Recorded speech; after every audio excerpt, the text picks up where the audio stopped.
Hello, everyone, and welcome to today's SCORE Fairfield County webinar, Basic IT Trends. I'm Steve Smith, the webinar coordinator for SCORE Fairfield County and also a business mentor at SCORE. I'll be your host today, and our presenter is Budley Freund. More about Budley in just a minute. I think many of you are aware of his attributes and may have seen him actually at SCORE workshops in the past. But first, a short summary on SCORE itself. SCORE, as many of you know, was started in the mid-'60s as a part of the U.S. Government Small Business Administration. Currently, we have over 300 offices throughout the United States and over 10,000 volunteers. In the Fairfield County practice, our mix is about, with our 100 volunteers, is about 2/3 retired executives and 1/3 current executives who are giving their time early, and we thank them very much for that. In the Fairfield County office, we have industry experts, like process or media or manufacturing. We also have industry experts. Myself, I'm a quote expert in the consumer packaged goods industry and process manufacturing. We also have subject matter experts who are very, very deep in subjects of financial planning, for example, many IT subjects, and social media as well. We offer really 3 value-added kind of services to the market. One is one-on-one counseling, which we do out of our office in Norwalk on East Avenue. The one-on-one counseling can be accessed and signed up for via our website, which is scorefairfieldcounty.org. That's an important thing, scorefairfieldcounty.org. Make sure you know about it. If you haven't been there already, you'll get all of this information that I'm saying there and more. We also offer workshops and webinars. This is a webinar. We offer the webinars on the second Tuesday of every month at this time, 12 to 1. Starting in the fall, October, we're going to go to one every 3 weeks on the webinar, so look for that at the website. As many of you have already participated, as I can see who signed in to be on this webinar, many have been to some of our workshops in the past. They're generally held in public venues, mainly libraries throughout Fairfield County, like the Westport Library or Greenwich Library. And we offer a very, very extensive series of, this year we'll do probably 150 workshops throughout Fairfield County. And again, you can see all of the topics that we are covering there when you visit the website. So thank you very much for doing that and attending those workshops in the past. You also have a network of experts at your disposal. As I said, at Fairfield County, we have about 100 people, and they'll be conducting the workshops, conducting the webinars like we are right now, and also doing one-on-one counseling. Just because I'm the webinar coordinator, I'm going to have to give a little plug here for our next webinar, which is August 9th, when John Harmon, who is the SCORE Fairfield County chapter leader, will be presenting Running Your Business on Financial Statements. This is a really topical subject, and it's really impactful as well as you're starting and operating your small business to understand exactly how you can leverage those financials to tell you where the business hurts and how to go fix it. So it's on the 9th, August 9th, John Harmon, and you'll get, if you haven't already, a reminder information about that. Okay, so just as a little bit before I introduce Budley, this webinar is going to stop exactly at 1 o'clock. We try to honor your time commitment. The conference is being recorded, and a link to the recording and the slides will be available at that magic website, scorefairfieldcounty.org, within the next week. Now, we've also set aside some time for Q&A at the end of Budley's presentation. And if you've got a question, please use the chat window capability or function and type in your question, and in the lower left they'll show up, and we'll look for them at the end, and depending upon how much time we have, we'll answer as many as we can. Now, Budley. Budley likes to say he makes computers do what they're supposed to do and stop doing what they shouldn't. That sounds like a very aggressive mission statement, but he's taken it on. He's been teaching technology to users of all ages and backgrounds and providing technical support to small businesses and families who look for reasonable, cost-effective technology solutions. He's been offering those services for about 20 years.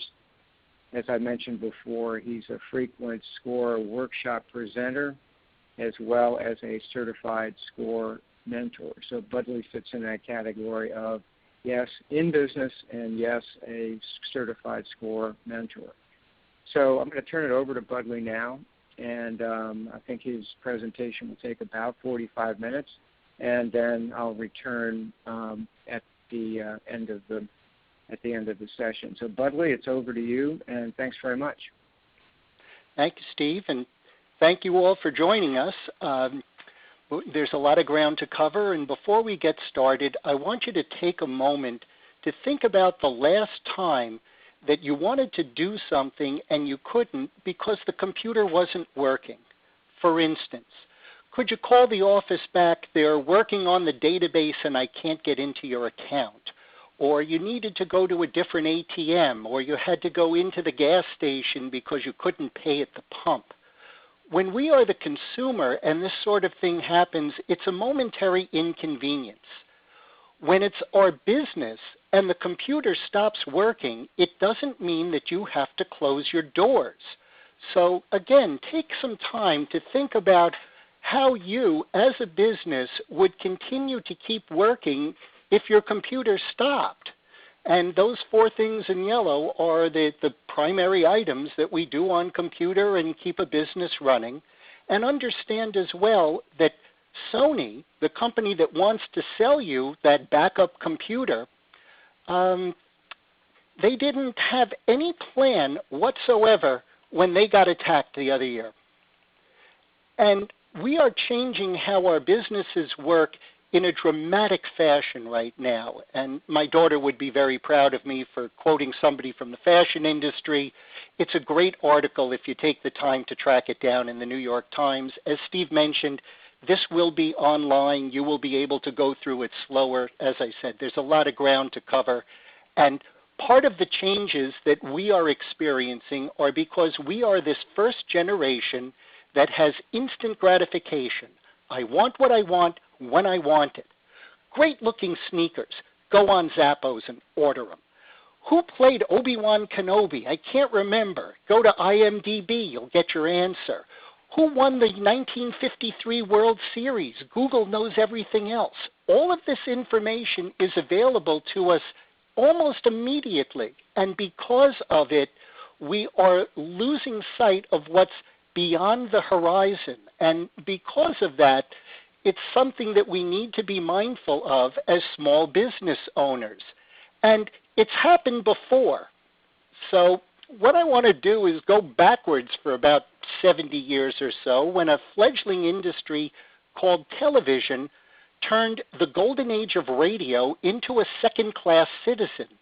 Today, the internet is doing the same thing to TV, and it's making the industry nuts. And we will talk a little bit more about that in just a few moments. For the moment, though, I want to give you a few things to think about that may help you to cope with all of this stuff that's going on. First, the people with the gray hair and ulcers that qualify them to drive the bus, and it doesn't matter if they're in business or media or education or politics or medicine, they didn't grow up with any of this stuff that they're being asked to make decisions about. Second, the ability to afford the latest gadget, gizmo, or widget has no bearing on the owner's ability to use or understand it. I've had the opportunity to tell a Harvard Medical School graduate that their printer would work better if they put paper in it. Third, Neither owners nor leaders disclose what they don't know until the problem from their digital footprint grows into something like the sexting of Anthony Weiner or the emails of Hillary Clinton. And finally, if you touch technology, whether you love it or hate it, you are committed to a lifetime of learning because it is constantly changing and nobody can know it all. And speaking of change, it is time to start thinking of IT as your profit center rather than a cost center, because the businesses that start to harness technology to run their business better are going to be more successful than the businesses that try to make what they've got last longer.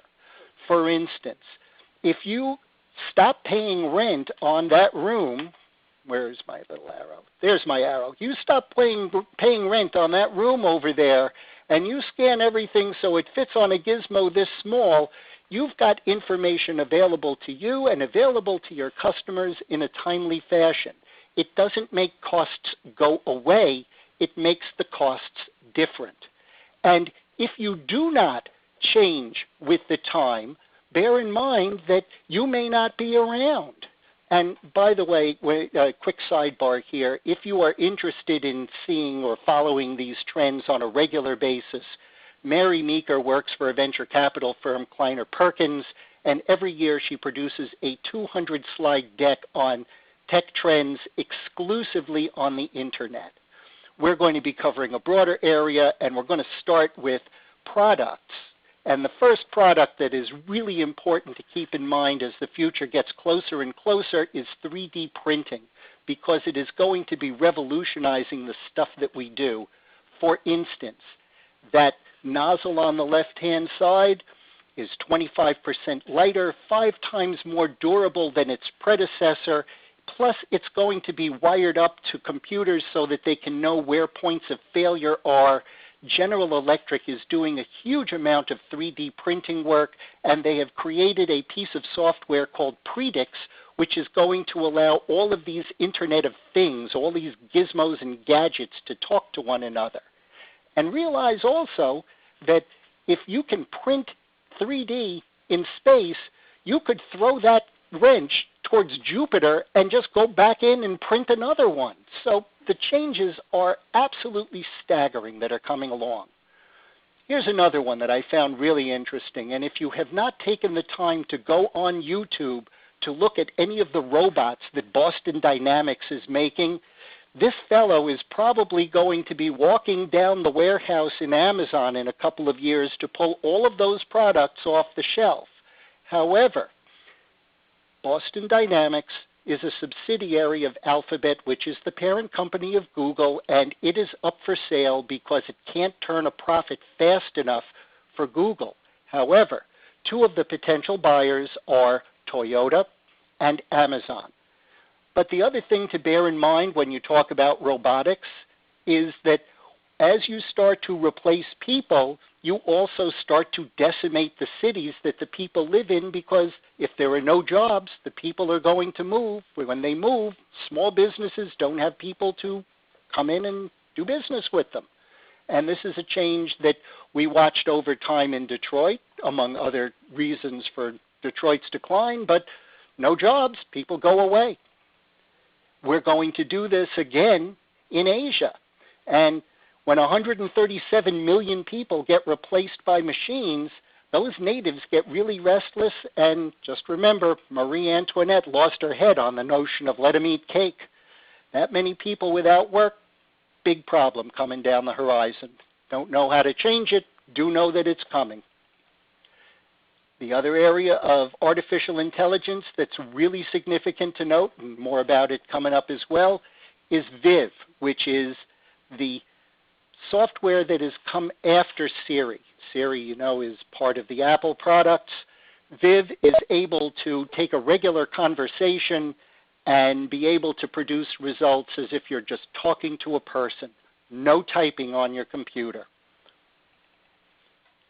Moving on to the internet, the next slide. This one is the whole story pretty much in a nutshell. Everybody wears clothing. And at the point that clothing as an online purchase beats out computers and hardware. You have reached the masses. Technology has gone mainstream. And just as a quick sidebar, my wedding registry was at Michael Fina. I walked through the store, and today there is no store to walk through. They've moved it to Amazon. So they see the trend of people going online to do their shopping.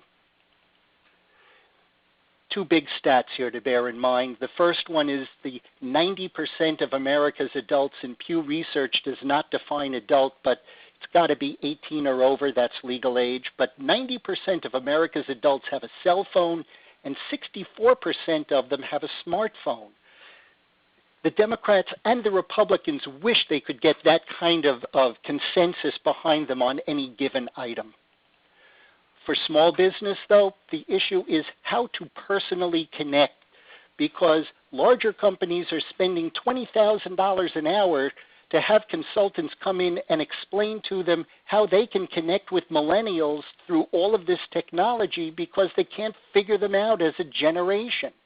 And by the way, it's not by putting my first name in an email and telling me that there's an offer that I can purchase. That's not personal connection. Small business does personal connection considerably better than big business. For instance, if you're a dry cleaner, you can send a text message to let someone know that your clothes are ready. If you're a garage, you can send someone a text message that says the brake job is going to be $322. If you're a picture framing company, you can let somebody know that their picture is ready to pick up. All of these are ways that you can personally connect with your customer and use new modern technology. Also online, the photograph on the left of the Fitbit Flex is from the Fitbit website. Fitbit wants to sell me that piece of hardware for $99.95. Amazon is going to sell me the same piece of software for $21.93 less than the manufacturer. There's no, take a look. This is why businesses are going out of business. Sports Authority has to go bankrupt. Amazon is driving them out of business. Amazon is the 900-pound gorilla, and they're doing it in an incredible number of different ways. These dash buttons, they've got 161 of them that you can scatter around your house. You need Tide, you push a button. You need baggies, you push a button. You need soap for your kitchen, you push a button. And all of these things are now connected into your network. And by the way, Shazam is a piece of software. If you hear a song that you don't know the name of, you can find out what the name of it is. If you are still a believer in the ownership of music, I have purchased a song on Amazon for 69 cents. The same song was available from Apple for $1.30. It's the same song, so spend your money where you like.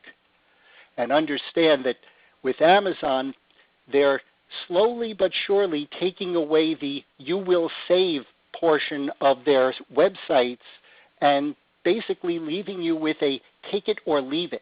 You want to buy it? Here's what it costs. And they did that to the tune of $107 billion of sales globally last year. This is not going away. This is a disconnect I had for online stuff. I personally have a very hard time with the notion that one company is going to deal in both security and narcotics. The gold rush online, every now and then it just hits a disconnect. I don't get it, but that's what it is.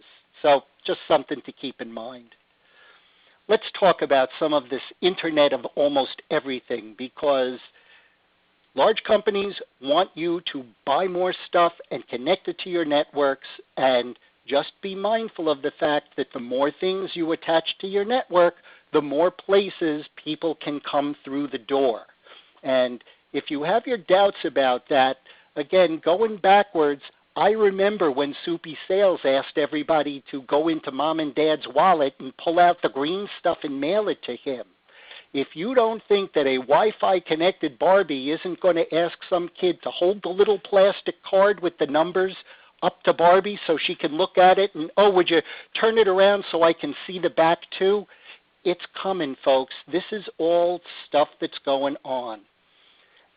And if you as a small business believe that this isn't going to happen to you, you've got data and people think that they can get to it, they are going to take it. Another sidebar. Nest Labs is a subsidiary of Alphabet, which again is the parent company of Google. They had a product called Revolve. I don't even know what it did, but it cost you $300 to connect it to your network. They decided they don't want that as a product anymore. You've spent $300, it's connected to your network, it doesn't do anything. If you don't disconnect it from your network, there are no patches or updates to it, and it becomes a doorway for people to come into your network. So as things get shut down, take them off your network, because otherwise, if they remain, somebody will find a way in through that door. And this is what people are talking about in terms of they're going to get onto your network if they want to. So assess this issue in terms of, do people have an axe to grind with you? Are you using a good firewall, and do you have passwords? And in the event that somebody does get onto your network, what is it going to cost to fix the problem of somebody getting on? And that cost, it's getting higher and higher, because not only is it the cost of fixing the problem, it's also the cost of the Equifax for all of the customers whose data got compromised, that you are now obligated to provide a year's worth of protection in the event that these people got hacked and their identities were stolen, and that is on your dime. And understand, if you have employees, every time they get onto your network, you are basically giving your employees the keys to your kingdom, and make sure you keep your employees happy, keep your customers happy, because the methods of people getting even and having an axe to grind, they're changing dramatically. And the media is not helping us with this. Hackers do not trick email systems. Hackers trick people who are using email systems. And they tricked them pretty good, close to $1 billion and 14,000 firms, because people are not being educated in the what's going on. So if you think that you got an email from the boss to send $5,000 wherever, was that an email address with a .com, a .net, or a .org? So it's time to start providing more education to your employees, because this stuff is going everywhere. And while Ross Ulbricht is going to jail for the rest of his life, he made $80 million in commissions doing basically illegal work. And then on top of that, people at the Department of Justice thought that they could steal from this guy and nobody would find it out either. So it's everywhere, and it's rampant.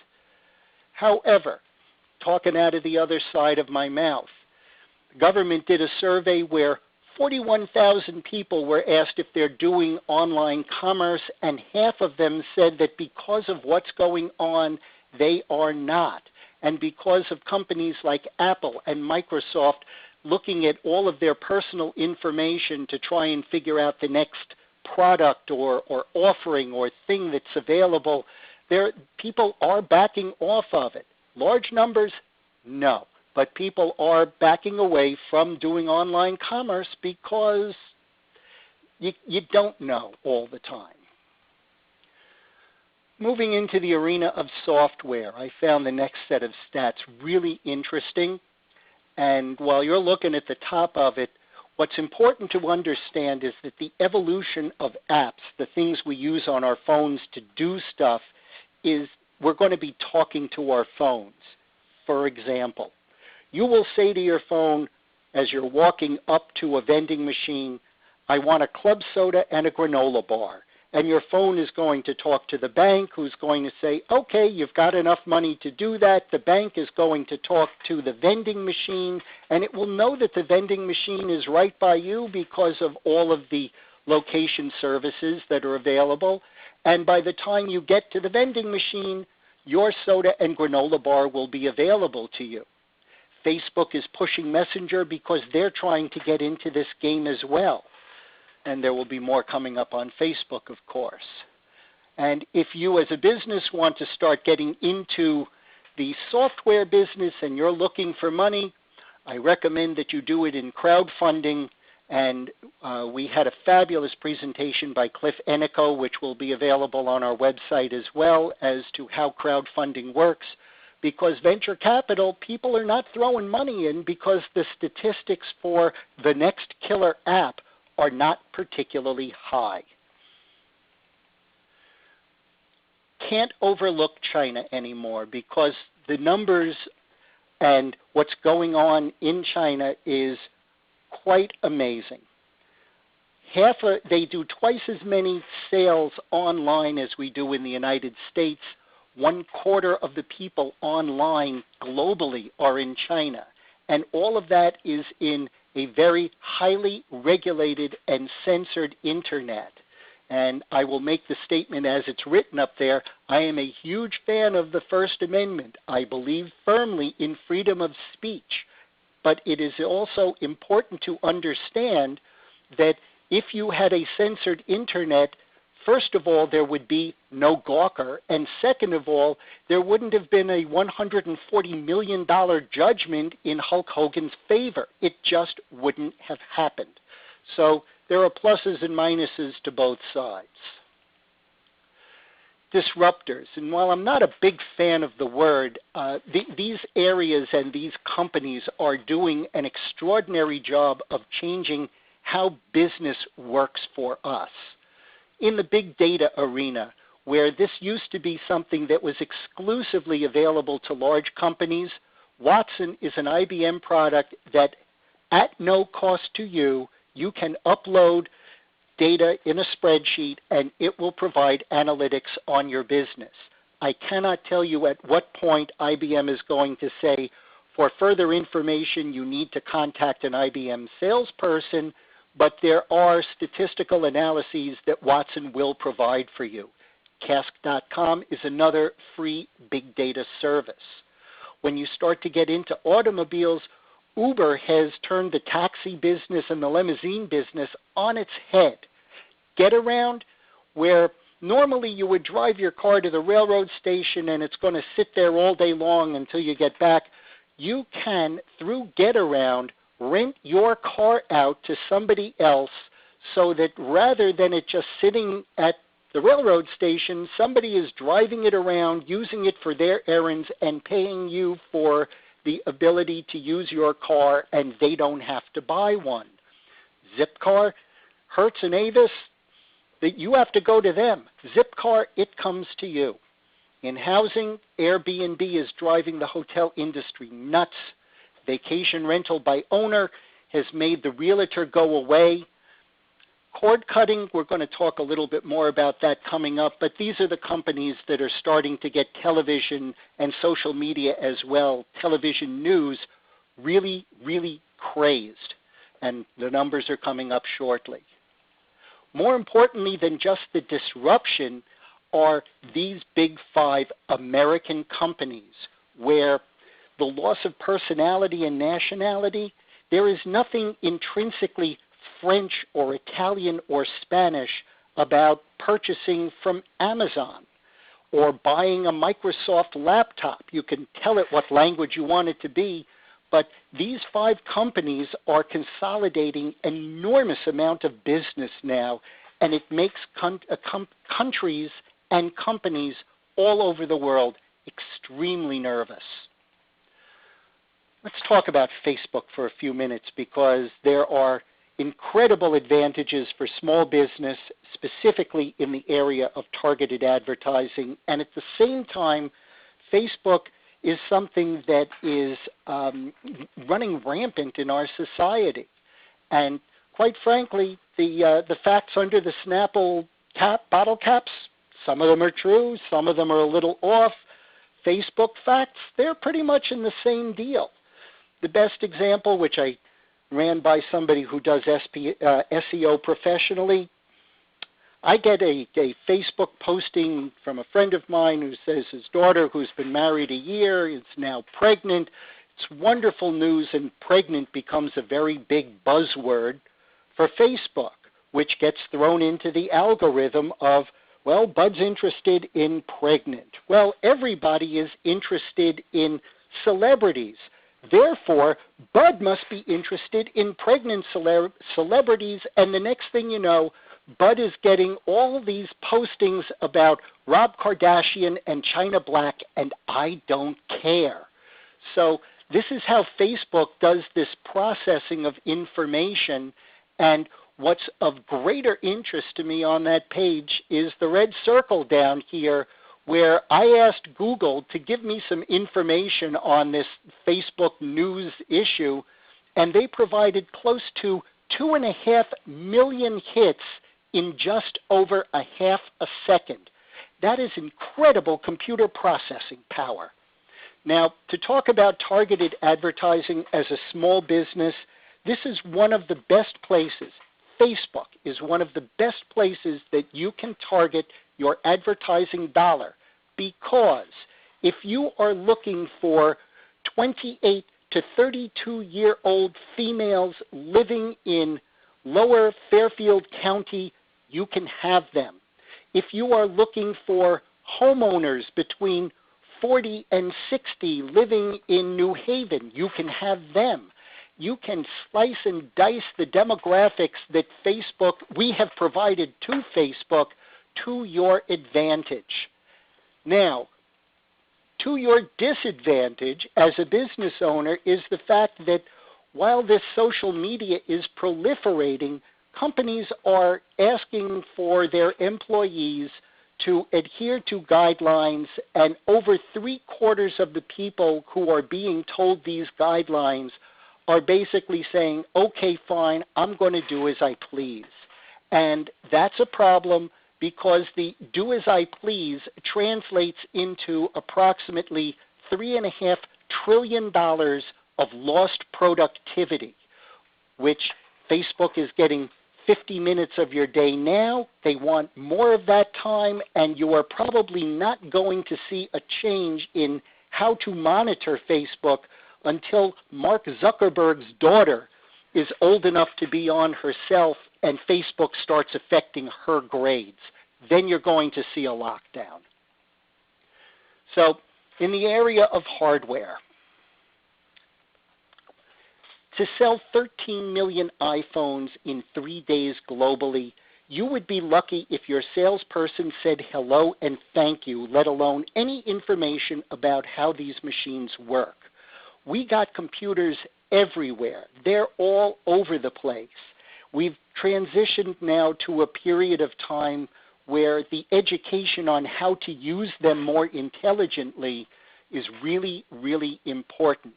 And software, as you see, a $1 trillion business and only growing. This was another disconnect that I got between the last couple of days. Apple is taking away your headphone jack, which of course will mean that you'll need to buy a new set of headphones, which of course Apple owns Beats and they will gladly sell to you. But not only is Apple taking away your headphone jack, they are also now able to take away your body parts. Just because you can do this stuff does not necessarily mean that you should.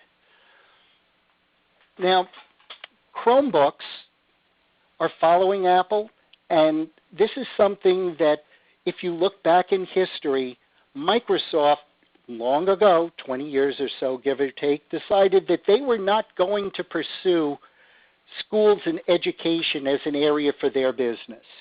Apple decided to do that. Today, all of those people who got out of school, who learned Apple computers in school, are very familiar with Apple computers, and you see the behemoth that they've turned into. In today's education system, it's now Chromebooks. Google, Alphabet is doing to Apple what Apple did to Microsoft.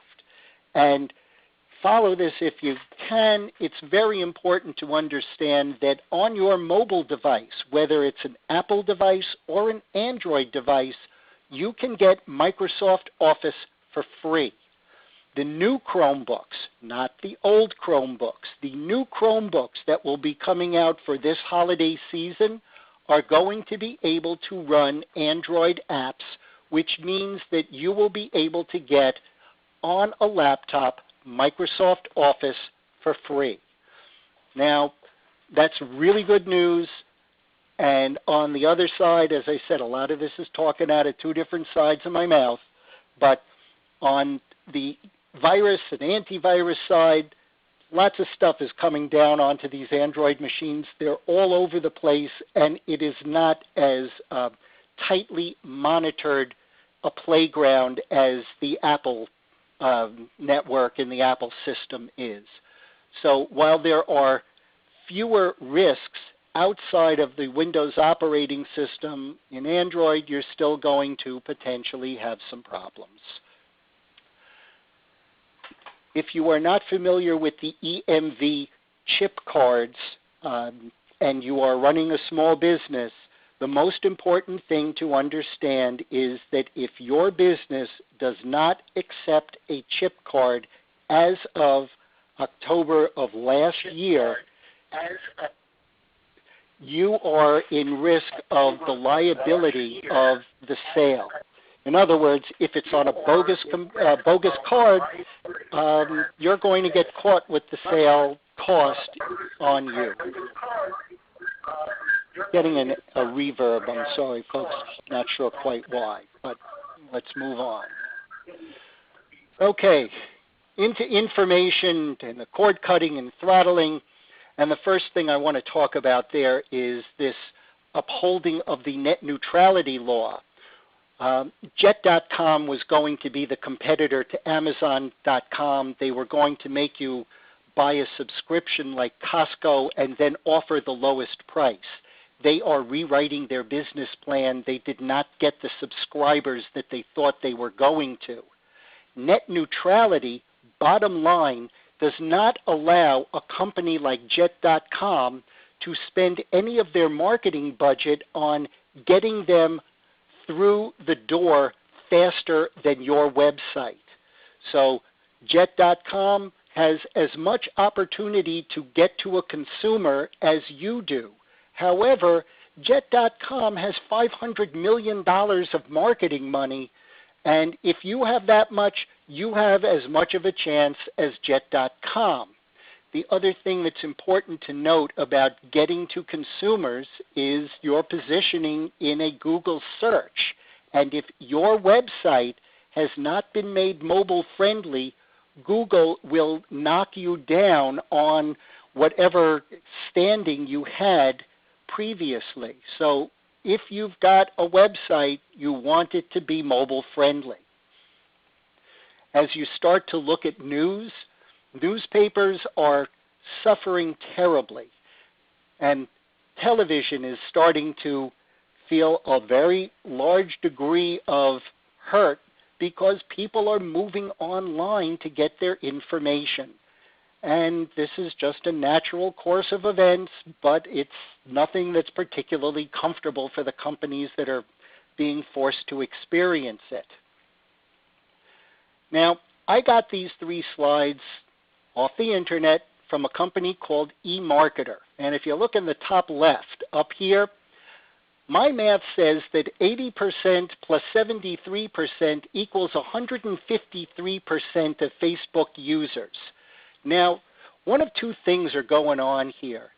Either these people have no idea of what they're talking about, or they're using Yogi Berra to do all of their analytics. And I don't know, but this is the kind of information that gets posted, and because people are in such a hurry to get the information out, they're not reading it carefully. This other stat over here is another item that's very important to note. While there may be 83 million fake profiles, it's important to understand that people have multiple profiles.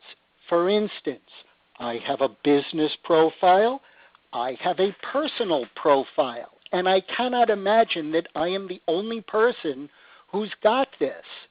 So bearing in mind that you've got 1.6 billion people with multiple profiles, all of these numbers keep getting skewed.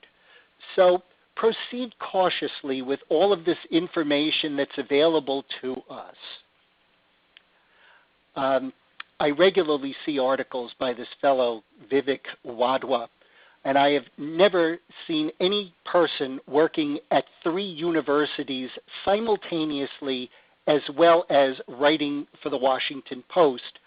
But his points are enormously valid, and it is something that just be mindful of for your business. Anyone who's ever done a presentation knows that there are 3 tell-ems. Tell them what you're going to tell them, and tell them what you told them. And this is the recap. So, very important to keep learning, but as you've seen, it's equally as important to get your information from multiple sources because there is no single valid source that you can rely on all of the time. Change is enormously important because we are just changing at a rapid rate. But bear in mind that you want to do this prudently and not so quickly. And it's important to evaluate what those changes are that you want to do. None of this stuff happens instantaneously or easily. The notion that this stuff is intuitive, I'm sorry, it's a fallacy. This stuff is not intuitive, and it doesn't matter whether you're on Windows, Apple, Linux, makes no difference. There is a learning curve to all of it. And if you are looking for counsel to get help or guidance and all of this stuff, SCORE is available to you. Steve had mentioned earlier the magic URL, and if there are any questions out there, I am happy to answer them. I see there are still people who are listening. Thank you very much. Anything that you would like to hear about or that I might have overlooked for you? Thank you, Mary. I appreciate that. And by the way, again, as a promotion, and I do know this went very, very quickly because, as we've said, it is going to be posted online. It will be available for you to review again at your leisure at a much slower speed. And otherwise, Steve? Yes, Budley, thank you very much. I had it on mute. I apologize for the hiccup there. But thanks very much, Budley, for that presentation. And as usual, excellent job. For those of you that are still on the line, this is just a reminder that we've got webinars the second Tuesday of each month. The next one is August 10th, and as I mentioned before, the topic is running your business using financial statements with John Harmon, who is our SCORE Fairfield County chairman. So we're going to wrap it up now. We're a little bit early, but like Budley said, the presentation and the words and music will be available within the next week on scorefairfieldcounty.org. So on behalf of SCORE, I'd like to thank I do have a question here before you jump, Steve. Any age stats available on Internet users? Well, the Internet, Kathy, is being used over people of all ages. Kids are going online to play games. Teens are involved in the social media aspects and doing research for schoolwork. Adults are using it for their own homework and research. My wife planned a vacation by doing all of her research online, never called up anybody to ask a question. She was on the computer, found it all there. Seniors are able to do research. My in-laws used it to find out a few medical questions and to be able to go in and speak to a doctor with more knowledgeable information. There's no average age to the Internet that I know of. When you say social media, you're looking between that 28 to about a 34-year-old age bracket as the greatest use. But Internet in and of itself, a very broad spectrum. And as I say that, I'm going to throw in one other caveat, which is that our household will never cut the cord, because my wife wants to be able to sit down on the sofa, press the remote control, and watch television. And there are many people in that 40-plus age bracket who feel the same way. So the Internet, the information is there as well, but because we've got a history with television and that's what we know, that's where we go and use it in that fashion. Hope that answers your question. Okay. Okay, Budley, any other questions down there in the chat window? I do not have visibility. Nothing showing up. Because of recent IT trends, I do not have visibility to the chat window today. But anyway. Quick footnote on that, ladies and gentlemen. Quick footnote on that. The ReadyTalk app, which is available for your iPad or Android device, if you are a viewer, is absolutely fabulous. There's no additional software to download. It's basically a plug and play. Sit back and watch the dog and pony show. If you are driving the bus, so to speak, the iPad and Android app does not provide you with anything more than the viewing capability. And Donna, in answer to your question, yes, I am at Greenwich Library tomorrow night talking about optimizing your mobile devices. And the good news is there will be a lot of new information. The bad news is that there will be some stuff that you may have heard here that you're going to hear again tomorrow. Okay, great. Back to you, Steve. Anything else? Anything else, probably down there in that famous chat window? If nope. not, lots of thanks. Okay. Lots of interesting. Thank you. Well done. Informational. Great job. Keep those cards and letters coming in, folks. And you should add. Go see Budley tomorrow night at the Greenwich Library. So Budley, thanks. That's right. 6 o'clock. 6 o'clock. We're going to sign off now. But just a final reminder, and I apologize for being so redundant on this, but go to scorefairfieldcounty.org. You'll find out how to sign up for one-to-one counseling, what our workshop schedule is for the next 30 days, and you do know already about our next webinar. So to everybody, have a very nice day, and thank you for joining us. Goodbye.